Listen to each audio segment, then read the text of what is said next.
اعوذ باللہ من الشیطان الرجیم۔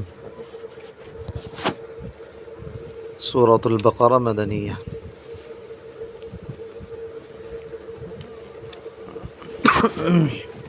بسم اللہ الرحمن الرحیم۔ الف لام میم ذالک الکتاب لا ریب فیہ۔ الف لام میم، یہ کتاب ایسی ہے لا ریب فیہ، جس میں کوئی شک نہیں۔ ہدی للمتقین، جو راستہ دکھاتی ہے متقیوں کو، یعنی متقیوں کے لیے ہدایت ہے۔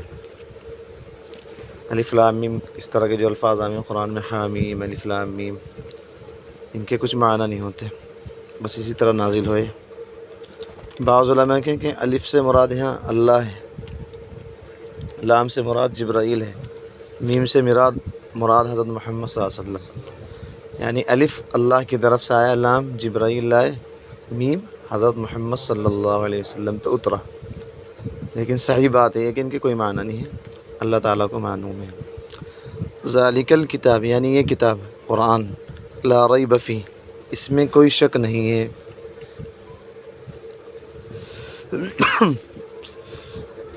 ہدی للمتقین، یہ کتاب متقیوں کے لیے ہدایت ہے، خاص طور سے جو لوگ اللہ والے ہوتے ہیں ان کو قرآن سے بہت فائدہ ہوتا ہے۔ ویسے تو سب کے لیے ہدایت ہے، لیکن یہاں متقین کو بتایا کہ بھائی جو لوگ متقی ہوتے ہیں وہی لوگ اس سے زیادہ فائدہ اٹھاتے ہیں۔ الذین یؤمنون بالغیب، اب متقی لوگ کون ہیں؟ اسی کو فرما رہے ہیں یہاں سے، الذین، متقی وہ ہیں، یؤمنون بالغیب، جو غیب کی باتوں پر ایمان لاتے ہیں۔ کہیں کی باتوں پہ؟ غیب، ہاں، یعنی بن دیکھی باتوں پر، بن دیکھی باتوں پر ایمان لاتے ہیں، مثلا اللہ تعالیٰ پر ایمان لانا، جنت پر، جہنم پر۔ ایک صفت تو یہ ہو گئی متقیوں کی۔ وَيُقِيمُونَ الصَّلَاةَ، اور وہ نماز کو قائم کرتے ہیں۔ اللہ تعالیٰ نے ہر جگہ قرآن میں جہاں بھی نماز کا تذکرہ کیا، یہ فرمایا یقیمون الصلاۃ، نماز کو قائم کرتے ہیں، یعنی قائم کا لفظ استعمال کیا اللہ تعالیٰ نے۔ کہیں بھی یہ نہیں فرمایا کہ نماز پڑھتے ہیں، کیونکہ قائم کرنے کے معنی ہے کہ نماز کو اس کے پورے آداب کے ساتھ پڑھا جائے، خشوع کے ساتھ، خضوع کے ساتھ، دل بھی حاضر ہو۔ ایک حدیث میں آیا ہے لا صلاۃ الا بحضور القلب، کہ بغیر دل کے حاضری کے نماز ہوتی ہی نہیں۔ پنکھا بھی بند کر دیا۔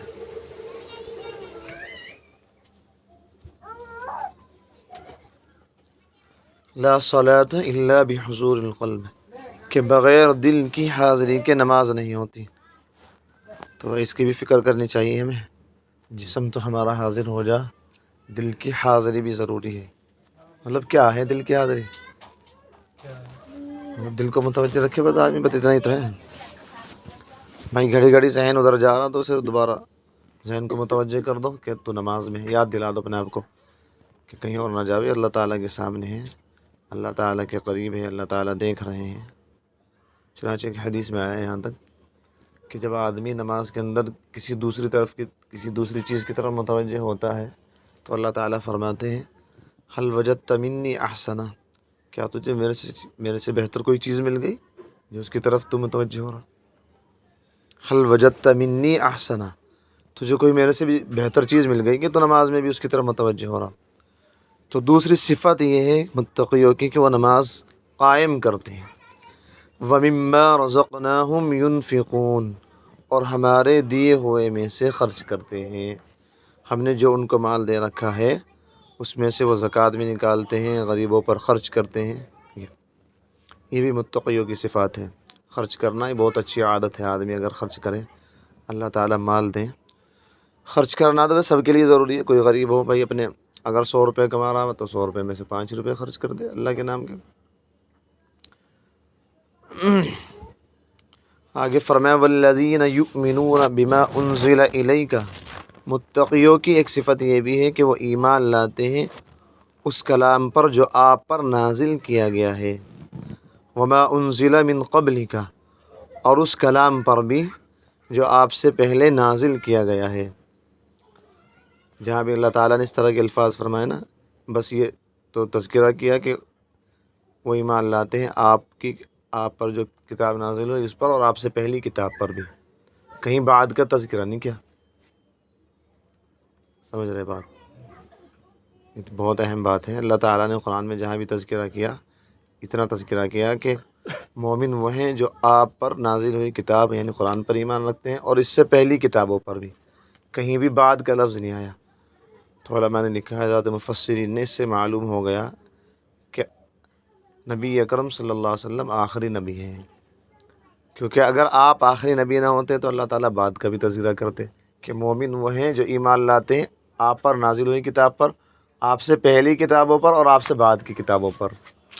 تو قرآن سے ہی ثابت ہو گیا کہ آپ آخری نبی بھی ہیں، کیونکہ اگر آپ آخری نبی نہ ہوتے اللہ تعالیٰ بھی تذکرہ کرتے کہ مومن وہ ہیں جو آپ کی بعد والی کتابوں پر بھی ایمان لائیں۔ وَبِالْآخِرَةِ هُمْ يُوقِنُونَ، اور آخرت پر یقین رکھتے ہیں۔ ایقان کہتے ہیں مکمل ایسے یقین کو، ایسے کہ وہ آدمی کے ذہن میں رچ بس جائے۔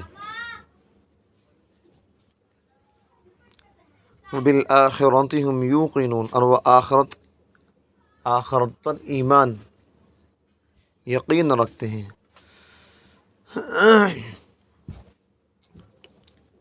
یقین کے معنی ہے کسی چیز کا دل میں جم جانا بالکل۔ اب کیا نام، آخرت پہ ایمان تو ہے ہمارا بھی، لیکن یقین نہیں ہے۔ اگر یقین ہوتا آخرت پہ، یعنی آخرت کسے کہیں؟ قیامت کے دن کو، مرنے کے بعد، قبر سے اٹھنے کے بعد جو زندگی پیش آئے گی، جس میں جنت ہے، جہنم ہے، اللہ تعالیٰ کا دیدار ہے، دوزخ ہے، پل صراط ہے، حوض کوثر ہے، وہ سب آخرت ہی ہے۔ کیونکہ اگر یقین آدمی کے دل میں اتر جائے تو پھر کوئی آدمی اللہ تعالیٰ کے احکام کی نافرمانی نہیں کر سکتا۔ بھلا سوچنے کی بات ہے میرے سبھی کے لیے، تو خیر کیا نام، ہم سب جانتے ہیں بھائی پوری دنیا کو اللہ تعالیٰ نے پیدا کیا۔ سمندر کو کس نے؟ اللہ تعالیٰ نے، سورج، چاند، زمین، آسمان، ستارے۔ اب اگر آدمی سوچے اتنی بڑی طاقت، اتنی زبردست طاقت اگر ایک اشارہ کر دے تو دنیا ایسے ہو جائے، بالکل پوری دنیا۔ اب اتنی بڑی طاقت کی نافرمانی کرنا، بتاؤ کتنے جگر گردے کا کام ہے۔ آدمی اپنے ماں باپ کی نافرمانی سے ڈرے، اپنے کسی بڑے کی، حتیٰ کہ پارشد جو ہوتے ہیں نا، دیکھ لو ان سے بھی کتنا گھبراوے آدمی۔ اور پھر اگر شہر کے ایم ایل اے تک چلا جائے پھر تو اور بھی، اور پھر یو پی کے اگر مکھیہ منتری ہو، وہ مکھیہ منتری بھائی کوئی غلط بات نہ۔ ابھی دیکھو یعنی کتنی اللہ تعالیٰ کی کتنی بڑی عظمت ہوگی، اگر دل میں بیٹھ جائے تو آدمی گناہ نہیں کر سکتا۔ یہ ہے سورہ بقرہ مدنی۔ یہاں ایک بات یہ بتانی تھی، مدنی سورت اس کو کہتے ہیں جو آپ کے سفر ہجرت کے نکلنے کے بعد نازل ہوئی ہو۔ بعض لوگ سمجھتے ہیں کہ مدنی وہ ہے جو مدینے میں نازل ہوئی، یہ غلط ہے۔ مدنی صورت وہ ہوتی ہے جو مکے سے، جب آپ ہجرت کی نیت سے نکلے تھے، مکے سے نکلنے کے بعد نازل ہو گئی ہو۔ چنانچہ بعض صورتیں ایسی بھی ہیں وہ مکے میں نازل ہوئی، بعض آیتیں، کیونکہ آپ جب ہجرت کے بعد دوبارہ فتح مکہ کے موقع پہ آئے تو عین موقع میں مکے میں نازل ہوئی، لیکن ان کو مدنی کہا جاتا ہے۔ کس وجہ سے؟ کیونکہ وہ ہجرت کے بعد نازل ہوئی۔ ایسا نہیں کہ جو مدینے میں نازل ہوگی وہ مدنی ہوگی، ہجرت کے سفر کے بعد، ہجرت کا سفر شروع ہوتے ہی جو آیت نازل ہوگی، صورت نازل ہوگی، اسے مدنی کہتے ہیں۔ ہجرت سے پہلے جو صورت نازل ہوئی یا آیت نازل ہوئی اس کو مکی کہتے ہیں۔ چنانچہ ایسا ہوا آپ سینکڑوں میل دور تھے مکے سے، لیکن جب تک ہجرت نہیں کی تھی پھر بھی کوئی آیت نازل ہوئی تو اس کو مکی کہا جاتا ہے، کیونکہ وہ ہجرت سے پہلے نازل ہوئی تھی۔ الف لام میم ذالک الکتاب لا ریب فیہ، یہ کتاب ایسی ہے کہ اس میں کوئی شک نہیں ہے، کیونکہ شک کی دو ہی صورتیں ہو سکتی ہیں بھائی، ایک یا تو کلام میں شک ہو، کلام میں تو کوئی شک ہے ہی نہیں اللہ تعالیٰ کے، یا کلام کرنے والے میں شک ہو۔ بھائی مجھے تمہارے اوپر یقین نہیں ہے، تم شاید جھوٹ بول سکو، تو اس لیے مجھے تمہاری بات میں بھی شک ہے، جو تم بات کر رہے ہیں بھائی گڑبڑ آدمی ہے۔ یہاں یہ صورت بھی اللہ تعالیٰ کا کلام ہے، جب اللہ تعالیٰ پر یقین ہے تو بہرحال اس میں شک کی کوئی گنجائش ہے ہی نہیں۔ ذالک الکتاب لا ریب فیہ، یہ کتاب ایسی ہے کہ اس میں کوئی شک نہیں ہے، ھدی للمتقین، جو راستہ دکھاتی ہے متقیوں کو خاص طور سے، الذین یؤمنون بالغیب، متقی وہ لوگ ہیں جو غیب کی باتوں پر، بن دیکھی باتوں پر ایمان لاتے ہیں، یقیمون الصلاۃ، اور نماز کو قائم کرتے ہیں، ومما رزقناہم ینفقون، اور ہمارے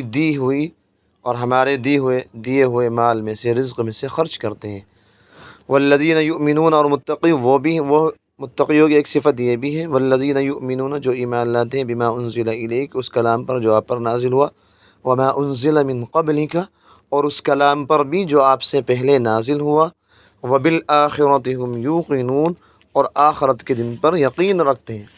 اب یہ تو متقی تھے، اب ایک آیت اور، اب نتیجہ کیا ہوگا جو آدمی ایسا ہوگا، نماز پڑھے گا، ایمان رکھے گا، اللہ کی باتوں پر یقین رکھے گا، ہیں جی، اللہ تعالیٰ کے کلام پہ ایمان لائے گا، اس کا نتیجہ کیا ہوگا، فائدہ کیا ہوگا، اولئک علی ھدی من ربہم، یہی لوگ ہیں وہ جنہیں ان کے رب کی طرف سے سیدھا راستہ مل گیا ہے، کامیاب، واولئک ھم المفلحون، اور یہی لوگ حقیقی طور پر کامیاب ہیں۔